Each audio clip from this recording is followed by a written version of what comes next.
Rotorua's city streets are littered with people and their possessions.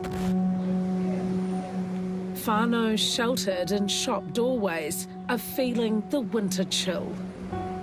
So it's just too cold.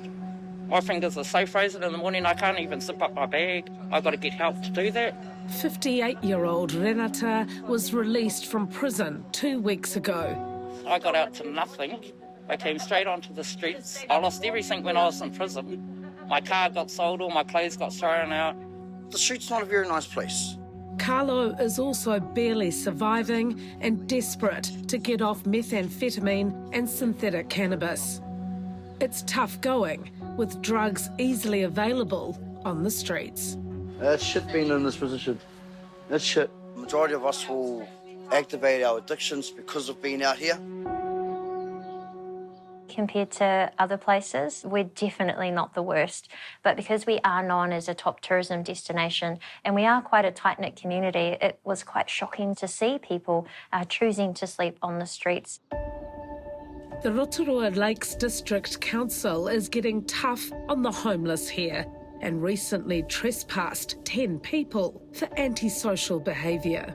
Business owners should not have to be dealing with the significant amount of abuse, intimidation, and also, I hate to say this, but defecation around their property as well, that they are having to clean up in the morning. The behaviours that they were demonstrating were not only illegal, but also very intimidating and distressing. Rotorua Mayor Tania Tapsell has had enough. When there has been continuous efforts to assist them into accommodation, but they're choosing not to, you eventually reach a point where you have to say, look, this is actually creating a harmful environment. So you think homelessness is a choice? A lot of the feedback is that they choose this as a lifestyle because they want to have more money to be able to feed their addictions. I don't choose to be out here. I want to be off the streets, but there's nowhere for me to go because of my past and what I've done in the past due to my addiction. I want to be sober. I'm done. My kids are missing out because of me. When I speak to the Mayor, I'm very strong on addiction. She sees that it's a health issue and understands that the health network needs to be built to meet what the housing network are putting out there.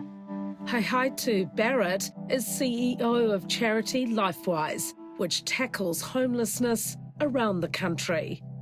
Is it the worst that you've ever seen? The worst. The rough sleeping now, you're not just talking about people crashing out on the side of the road with the sleeping bag anymore. You're seeing street whānau up all night, drug and alcohol, the violence. So unfortunately, the homelessness now is more out there, visible, not ashamed, and we're here. That's how it is. What we'll see is people either committing crime to get into, this is sad to say, they'll want to go inside, keep warm, they'll go into prison. It's madness, it's crazy. We should not have that at all. The rise of homelessness is an issue not confined to Rotorua, but now widespread throughout Aotearoa. New Zealand families are suffering. It's a national crisis. As of May 2025, there were almost 20,000 people on the public housing register waiting for a kāinga ora home. Nearly 50% are Māori. On average, people will be on the wait list for over 7 months before being housed. Where do you go in that time? Where do you go in that time? It's half a year. Yep. Would you say Rotorua's improved since 3 years ago? No, we're going backwards. The government has closed down most of the motels that were used as emergency housing, which spiralled out of control in cities like Rotorua during the COVID pandemic.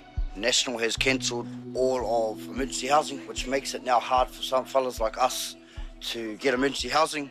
The last of the motels will be shut down by the end of the year. Do you think that's too quick? Way too quick. Closing them down in December, then you better have a plan, an appropriate plan, to move them into somewhere safe that has tight support services. They move them, but to where? I really want to question that. To where? And what support is in place? So are you confident that winding down those motels, emergency housing, that will not put more people out on the street? Yes, absolutely. We are building now at a rate that will help to house everybody that needed it in the emergency housing motels. In the past year, more than 500 new homes were built in the tourist city. We need to make sure that there is suitable accommodation that is appropriate, that will remain available, and that will never be a motel. There are whānau still suffering right now who have come out of the motels. They're out there in the streets. There is a lack of support services that understand the root causes. She says addressing the complex needs of many street whānau must be a priority. This is a now visible issue that New Zealanders are not coping with the current system that we have. It's a way bigger picture. As commuters battle their way through Auckland's morning rush hour, daylight reveals the hard truths for those sleeping rough. They've had to hide themselves on the street to keep safe.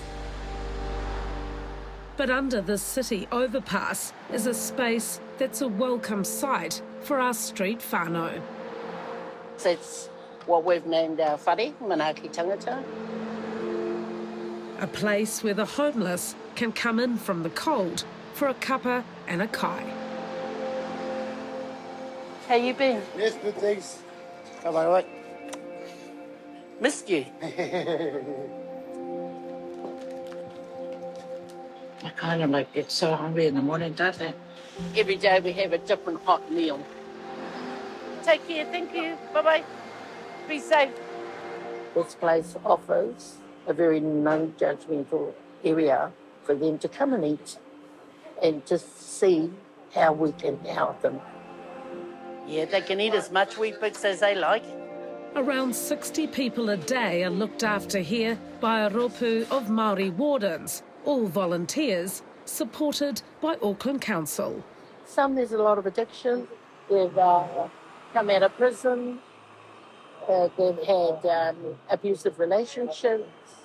And there are genuine people that have lost their homes. As well as a feed, there's a shower and laundry facilities as well. And that's a dryer there for their clothes. And of course, this is the wonderful rack. Of course, some of them don't have clothes to go out with, but they want to wash the clothes that they've got on. So over here, we've got all the clothes that have been donated. And so they can go through the bag and find something to wear. In my eyes, this is supposed to be like a marae. It's homely, makes you feel at home. Where possible, support services are put in place, like referrals to drug rehab. But this winter has been especially grim for our most vulnerable. Well, sad news that one of the street whānau had passed away out in South Auckland, froze to death. Mataroa Smith patrols throughout Tamaki and has seen rough sleeping spread to affluent areas of the city, including the North Shore. Before it used to be quite tapu. Homeless only came from South Auckland. That's what people thought. You know, Mangere, Otara, Manirewa. But it's everywhere. To be homeless on the North Shore is a completely different experience to what you might see in the CBD or even out south. There's a real lack of agencies here.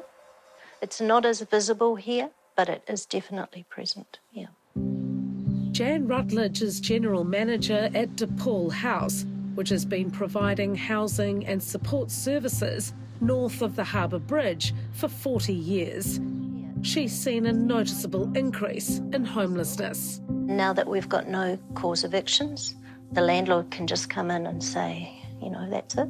So we're seeing quite a lot of that. We had a family come to us with 2 kids, mum and dad. They were staying in Glenfield Mall's car park.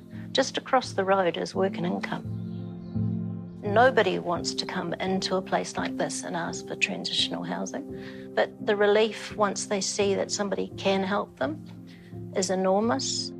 While rents nationwide have fallen, tenants here are still paying top dollar.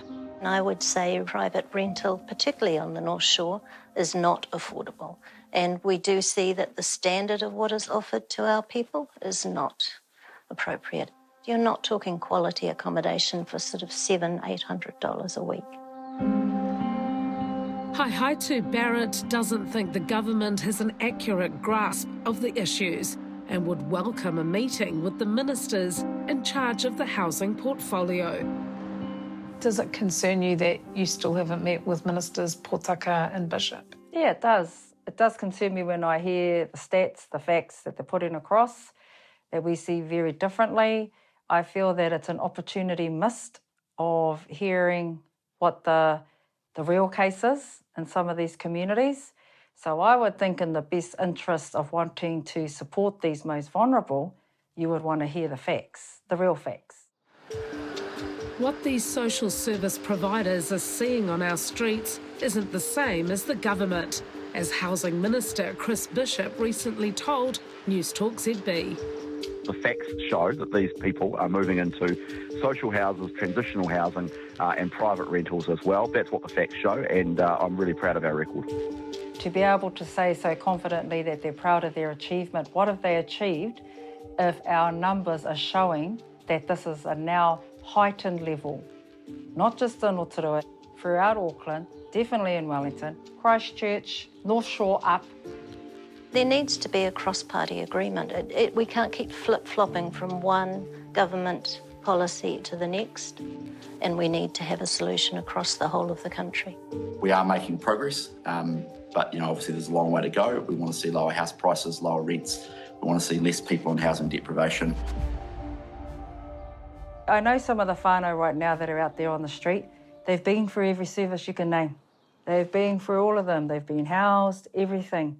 But that hasn't met whatever's going on inside for them. It still hasn't met it. So we've got to find out as a community, what is it that we need to be doing?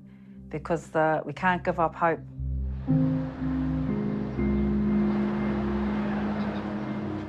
It's hard to ignore the difficulties Kenny must face living on the street and in a wheelchair.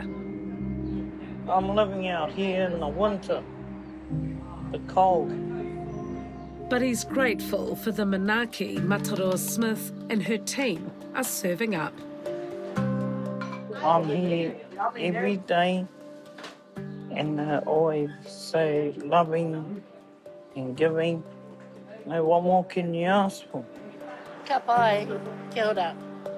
The whole lot of us are just feel so satisfied that we've made a change in somebody's life.